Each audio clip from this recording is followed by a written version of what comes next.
Hey BookTube, it's Sarah and welcome back to my channel, The Book Bag. Today I'm doing a kind of part 2 of my spooky books video. The last video was a list of books I had read previously. This video has a few that I had read previously, but is a lot of books that I read this month in preparation for spooky season and Halloween. So I thought I'd do an extra video talking about even more spooky books that even a little baby like me can mostly handle. We'll start with our true crime books. So both of these are ones that I had read prior to this year that I just kind of forgot to talk about in my previous video. So the first one I've got is I'll Be Gone in the Dark by Michelle McNamara. This is almost a sort of like memoir slash true crime book because Michelle McNamara was like an amateur sleuth true crime fanatic, and she actually wanted to investigate the basically cold case of the Golden State Killer, who was a serial rapist turned murderer in California in like 80s or something, I think. And she became like super obsessed with this, and she ran, I think, a true crime blog and found this other group, like internet collective of people who were obsessed with true crime and the Golden State Killer. And so she conducted like interviews and went through old evidence and talked to like police officers and everything to try and figure out who he actually was. And it turns out also that she was the one who actually gave him the name the Golden State Killer, which is kind of cool, kind of fun. She did sadly end up dying before finishing the book and before the actual identity of the Golden State Killer was discovered. I think it was discovered like the year after she had died, within a year of her death.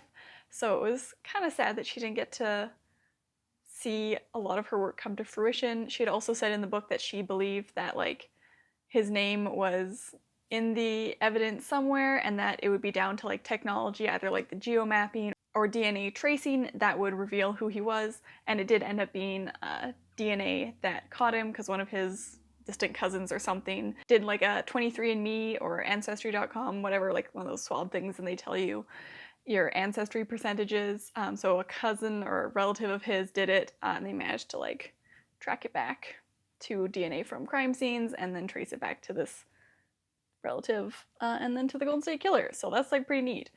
But also, if you've committed crimes, do not get your genes tested, and tell your family not to get their genes tested as well. I gave that book 4 stars. I thought it was really interesting seeing how a non-police officer would like go through looking through old crimes and stuff.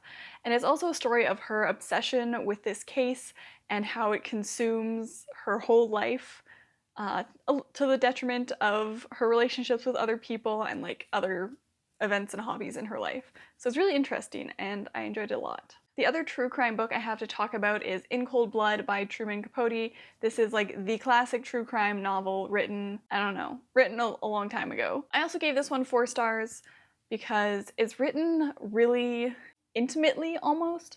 Like it follows the murder of like the Cutter family, but it also follows the perpetrators of this crime, and it's obviously not all fact because Capote recreates all of these conversations that there's no way he could know verbatim what happened. But it gives it such a like story-like quality, and it really immerses you in the crime and the lead up to it and all the like cast of characters involved. And it was really good. I have never read a true crime story like that. It was really good. It's a classic for a reason, so would recommend. Those are the 2 true crime books that I have for you today. Now we're going to move on to our fiction section, and I'm going to go through those in order of least spooky to most spooky, the spook meter, if you will, and we're going to rate them. I'm going to tell you my Goodreads rating out of stars. I'm also going to tell you the spook rating out of 5 little ghosts, and I'll have them on here somewhere. First up, least spooky, least scary, 0 out of 5 spooky ghosts is The Ex Hex by Aiden Sterling. This is not intended to be a spooky book at all. It's just like a Halloween-y, witchy kind of book. It's got like super cozy fall vibes. It reminded me a lot of like the Gilmore Girls kind of fall vibes, or Halloween Town crossed with like Hocus Pocus. It follows a witch who is seeing her ex for the first time in 9 years. They had a super passionate relationship one summer. They broke up and she hexed him but didn't think it actually worked. and then he comes back to town and it turns out it did work. So now she has to work with her ex to undo the hex. Ex Hex. I gave this one, I think 3 stars, probably closer to like 2.5. It was fine, it was super fluffy, I really liked the fall vibes. This was kind of like the ultimate fluffy romance novel.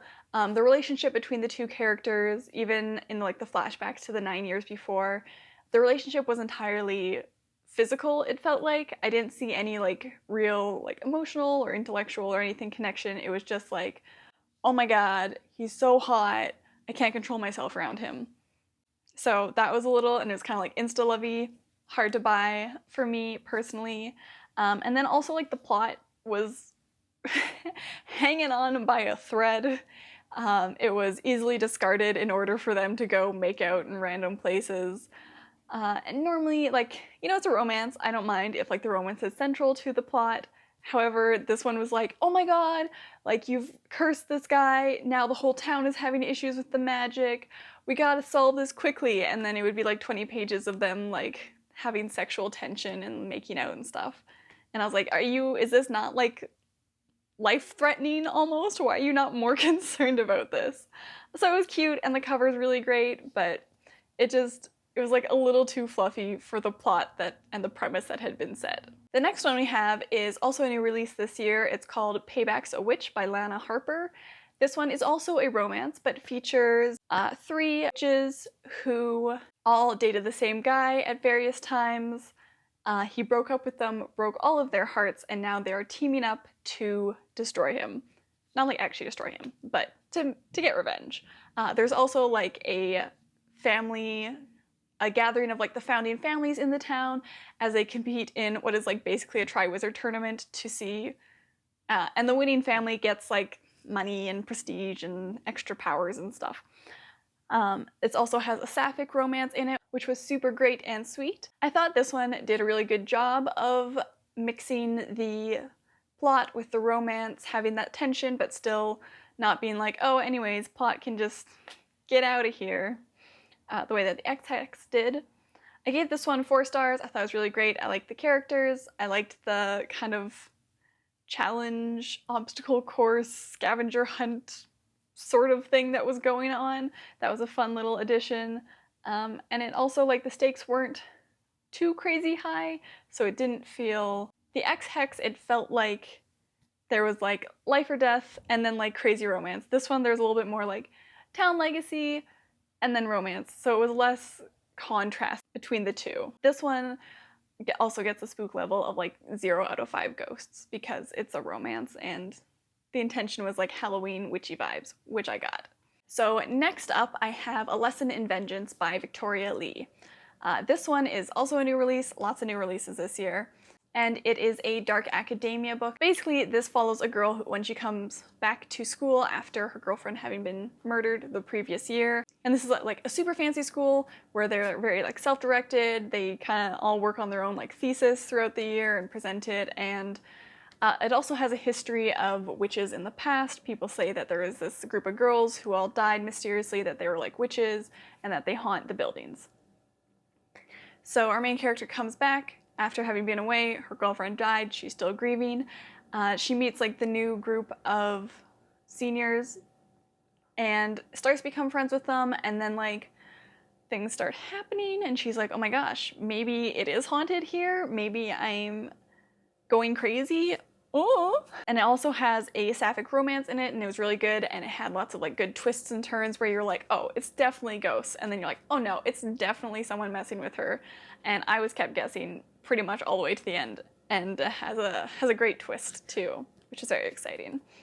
This one gets like 1 spook out of 5, 1 little ghost out of 5, because it was like, it had like dark academia vibes, you know, it's like a little spooky, but it's not actually scary at all. It's just got that nice dark atmosphere, almost gothic. The 4th book I actually still have, is If We Were Villains by ML Rio. So this is like the quintessential dark academia book. It's all over the internet currently. This basically follows Oliver, who has just gotten out of jail after having been there for 10 years for the murder of one of his classmates. Each section of the book starts with present-day Oliver talking to a retired cop about what happened in the case, and then flashes back to what was going on when he was a high schooler at the super prestigious Shakespeare school. I really like this one as well. I gave it 4 stars on Goodreads, and I thought it was like a great example of a dark academia. Yeah, I think these guys were kind of at like a post-secondary school, so they were in like their 20s, late teens, early 20s. So it follows like a group of like super pretentious Shakespearean actor theater kids. And if you ever met them in real life, you would probably hate them. They quote Shakespeare like 25% of the time. Their lines are just direct quotes from Shakespeare, but it works really well in this book. I mean, like, you know they're pretentious, but it's kind of like a quirky, fun thing, and not like a, oh my god, I'm gonna hit you with Shakespeare. Gonna just like, ooh. And it also had kind of not quite unlikable main characters, but like the friend group was very dark as well. They embodied that like dark academia vibe where they were all very focused on their studies, but were all kind of like jerks to each other at one point or another. And the group dynamics were always shifting, and there was like, you know, who's sleeping with who and who's upset with who, and all sorts of relationship complexities that was really interesting to see as well. I also really liked the mystery throughout the whole thing. I was kept guessing pretty much till the end, like Lesson in Vengeance, so I thought that was really great. I think it deserves at least some of the hype. It was really good. I really enjoyed it. Like good mystery, good dark academia, some fun lines in there. And I would also say like one ghost out of 5 for a spooky level. It's got the dark vibes, there's a murder, but it's not gonna keep me awake at all. The next one I read was The Corpse Queen by Heather M. Herman. So this one I absolutely sped through. I got it from the library and I think I read it that same day, the whole thing. This was really good. It follows Molly Green as she is released from an orphanage into the care of her aunt, who she didn't know existed. And her aunt is like the corpse queen of Philadelphia, where she takes bodies from graves and gives them to a doctor so he can perform lectures and experiments and stuff on them for his medical students. So Molly ends up living with her aunt and joins the family business, as it were. But then women start going missing in this town. There's like a couple of different grave robber kind of guys who are super suspicious, as all grave robbers are. I mean, come on. They're digging up dead people. You don't get stellar characters who are doing that. But yeah, so there's women going missing. Molly's like, maybe we should figure out what's happening here. So it's a little bit of like Molly trying to solve this crime while also being a grave robber, and then she also wants to be like a medical student for the doctor, so there's that as well. There's also like a little touch of romance in there, which was really cute actually. I really like the romance. There's good mystery. Once again, good twists and turns. I also may be just dumb because I never figure out the mystery before the end of the book. But I also was like a little surprised by this one, which was great. It's very like gruesome. They talk a lot about the dead bodies and like dismemberment and the various experiments that the doctor is performing on them. So for that reason, I gave it like 2 spooky ghosts out of 5. It's a little gruesome, a little icky at times, but not too bad. I'm pretty squeamish and I wasn't all that bothered by it.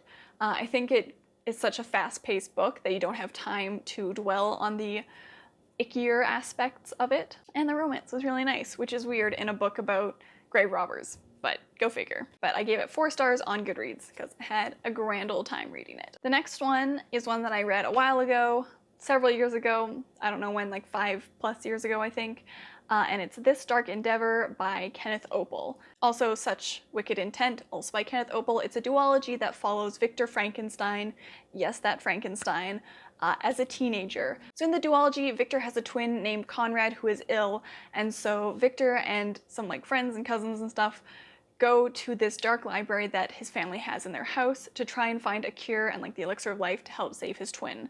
I'm pretty sure it starts out fairly like nobly, and he's like, I'm gonna try and save you, and then you see like the perversion of Victor Frankenstein and how he becomes all like twisted by this dark like magic and all these books that are like the grimoires and stuff. I really liked this duology. It also leaves off on like a little bit of a cliffhanger, not gonna lie. I definitely thought there was gonna be a third one and there was not, and I was really sad about it. I think the third one would be Mary Shelley's Frankenstein. But I gave this duology 4 stars on Goodreads. This was several years ago, so I don't know, I might like them even more now. But I do remember really enjoying it, and I think it was kind of the first set of really dark, kind of gothic books that I ever read. And Kenneth Opel's a Canadian author. He's great. I love all this stuff. I would give this one 3 ghosts out of 5 because it's like pretty dark, kind of twisted, a little bit scary, but not too bad. Like, it didn't keep me up, but I was like, ooh, shivers down my spine. The next one I read is Asylum by Madeleine Roux. This one kind of reminded me a little bit of Miss Peregrine's Home for Peculiar Children because it's got like little like photos and stuff. A bunch of them are found photos from actual abandoned asylums, so that was pretty creepy. There were definitely times where I had to like cover one page so I could read the words and not see the creepy picture. This follows Dan, who is going to like a college prep course over the summer, and they are housed in this old asylum, and him and his new buddies find like the old office and the old records of this asylum. So yeah, they start uncovering the secrets of this old asylum and things start getting weird. Dan's got like weird memory loss things going on, so it's real creepy. I gave this one 3 stars. This one is technically a YA novel, but I felt like it read a lot more like a middle grade novel, which I wasn't really expecting, so that kind of took me back a little bit. I can see from like creepy factor it being more appropriate for young adults, but I definitely think the writing is more appropriate for like middle grade writers. The characters weren't fleshed out super well. I didn't really, I don't know, the relationships between them seemed very strange and tenuous and shifted quickly. Their emotions were very heightened all the time, and they like just flipped between emotions seemingly without reason at times. I was like a little bit confused at some of their reactions to things. I thought it had a good mystery. Once again though, the photos definitely up to the creepiness factor. I think without the photos, it would not have been that creepy, but the photos are definitely like, oh god. There is either 1 or 2 more books in this series. I don't think I'll read them because it was good. It was fun, sort of, because it was kind of scary. But like, it was a good fall read, but I'm not super invested in the characters, and I don't think I will continue reading them, sadly. This one was actually recommended by Case Palette, and it was a good recommendation for Halloween. Definitely like has that spooky factor without being too scary because I'm still alive and fine. Gave it 3 stars on Goodreads, and I would give this one like 4 ghosts out of 5 because of the photos mostly. Because you'd flip the page and there'd be some dude like his eyes scratched out. I don't know why, but that is always really scary to me. So number 8 is also one that I read a while back, probably another like 5+ years ago, and that is The Madman's Daughter by Megan Shepherd. There's, I think, 3 books in this series. I read 2 of them. I didn't get around to the 3rd. Don't know if I ever will. But this is based off of The Island of Dr. Moreau by H.G. Wells. Mild spoilers for that one if you haven't read it, but I mean, it's really old, so this on you, boo. But basically, this is imagining what would it be like if Dr. Moreau had a daughter who came to his island and discovered the monstrosities he had created there. So it follows his daughter as she finds out that her dad had made these like humanoid animals, like animals who could talk and like stood up and, you know, dressed themselves and acted like people and had this whole village of these like monstrosities. And then also that there's like kind of a murder mystery going on there. There is one of the creatures is killing the other villagers, and so she's trying to, cope with the realization that her father did vivisections and was a monster, but then also trying to help the villagers solve this mystery because they're not that bad. It's not their fault that the doctor did messed up stuff to them. I found this one when I read it really freaky, really gruesome, really gross. Pretty sure I had to put it down a few times, but I was just like, that imagery is too much gore, too much blood. I don't know if I would find it less terrible now that I'm a little bit older and not quite as squeamish as I used to be. I think I gave it 3 stars on Goodreads, but it's probably like closer to 3.5. But I would definitely give it 4 ghosts out of 5 because it's very gross and gruesome and nightmarish. It did not give me nightmares that I can remember, but it was pretty creepy. We have now come to the final book, the scariest of them all, and that is House of Hollow by Crystal Sutherland.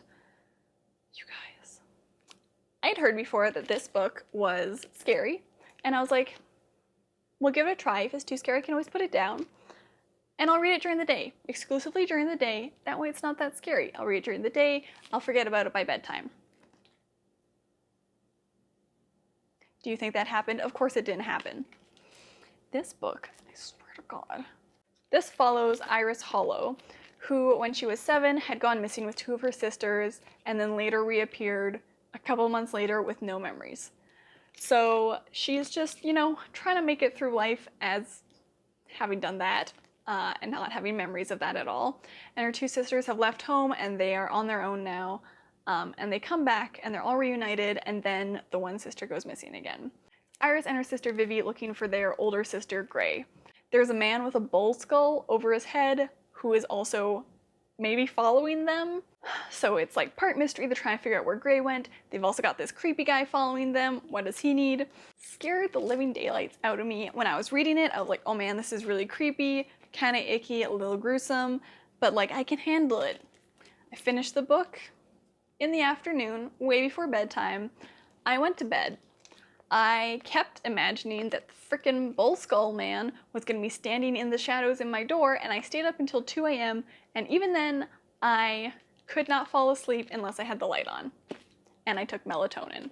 So five ghosts or more, 500 ghosts, scared the crap out of me. It was really good. I really enjoyed it. I do not regret reading it, but I do think about it a lot and also fear that the bull skull man is coming to chase after me. This one's a great mystery. It's kind of like a little bit, it has a little bit of like fantasy elements to it as well. The writing's really good. It really just like hooks you. I finished it super quickly and it will scare the bejesus out of you. Perfect for Halloween. Dear Lord, what did I do to myself? So those are the books that I read for Spooky Month for October. I hope you guys got to read some spooky or just like fall books and really get yourself in that like pumpkin spice latte, jack-o'-lantern, witchy feel. Let me know if you've read any of the books, if I'm just like a baby and scared of nothing, or if they were actually as scary as it made them out to be. Let me know. Thank you so much for watching. Don't forget to like and subscribe, and I will see you next time. And 10,000 really loud trucks. Oh my god. Can't remember their names. I don't know character names.